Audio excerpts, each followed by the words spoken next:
Ladies and gentlemen, this is your favorite doctor for free, Dr. Makalolo, coming to you from New York.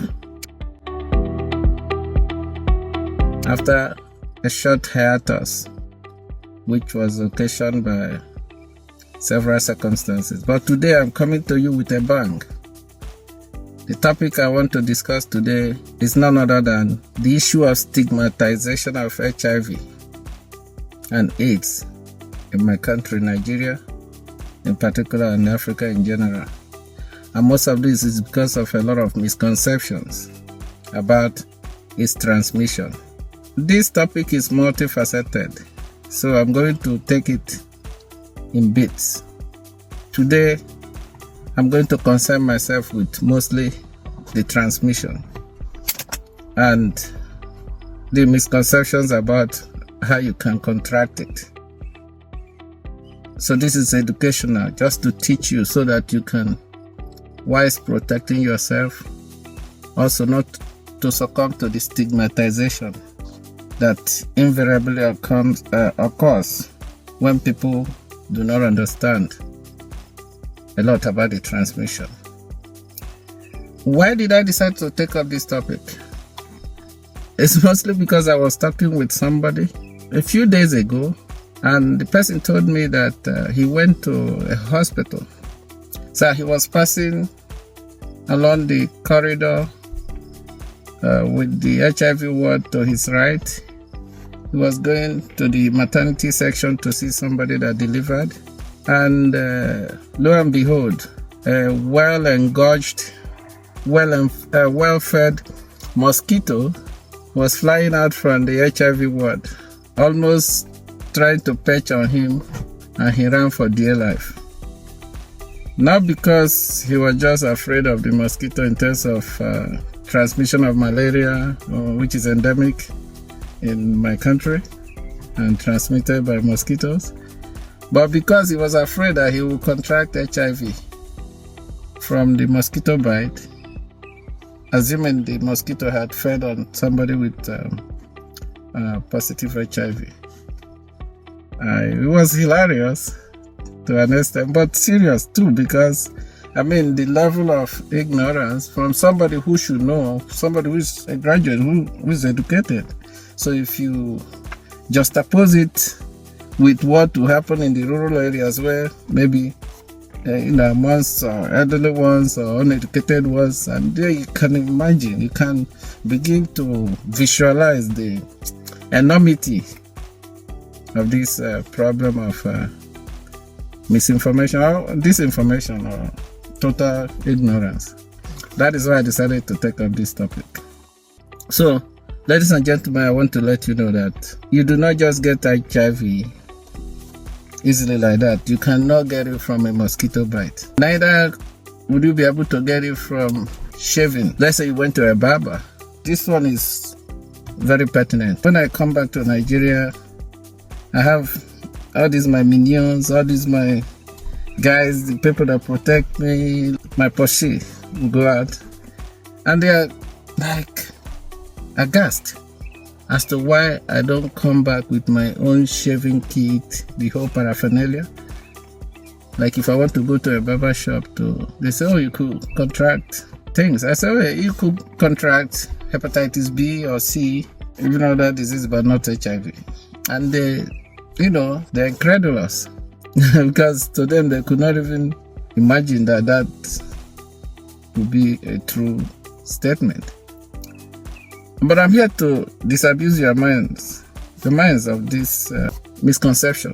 God, in His infinite mercies, made it possible for us to survive, because the HIV does not survive outside the human body. It cannot be transmitted in vitro like that easily. Let's put it this way. If you went to a barber shop and the person just finished cutting somebody who is HIV positive and maybe wounded him, while shaving, picked up some blood from there, even without wiping it down or debunking it, and the person, the same barber, used it on you and gave you a cut too, and some of the blood went in, you are unlikely to pick up HIV from that, because that HIV blood had been idling away on the razor or the shaving kit for a while, and it cannot survive in that milieu for a whole number of minutes. So you will have been dead by then. It has to be inside your system. Just like if a mosquito feeds on somebody with HIV, the HIV blood goes into the mosquito, it's outside now the human body. It will die inside the mosquito. Assuming the mosquito feeds on you later, it's not going to transmit it. So I hope I'm making myself a bit clearer here. The HIV virus has been programmed such a way, by the Almighty, not to survive much outside your body. This is different from hepatitis B or C. These are three maladies that can be contracted the same way: through sex, through blood transfusion, through shared needles. But the difference is that hepatitis B or C virus, in a patch of blood or a little drop of blood, maybe smudged on a wall, 3 months later, if you happen to have an open cut and you lean against the wall and pick up that blood through the open cut, you're likely to get infected by hepatitis B or C. But this is not the case with HIV. And because of the virulence of HIV, maybe that's the way God made it, to protect us from, from decimation. There are some people that, gave some outlandish stories of, people with vendetta because they picked up HIV and they're going around and say they're going to infect people. They put it in cans of Coke and all these fictions. They're like products of the imagination and totally wild and unsubstantiated. HIV is in the body fluids. And when I say body fluids, I mean blood, the urine, your sweat, and your saliva. And I hope you know the difference between HIV and AIDS. HIV, which stands for human immunodeficiency virus infection. That's what you get when you contract HIV. And then it can take you years to develop AIDS, which you might not even develop.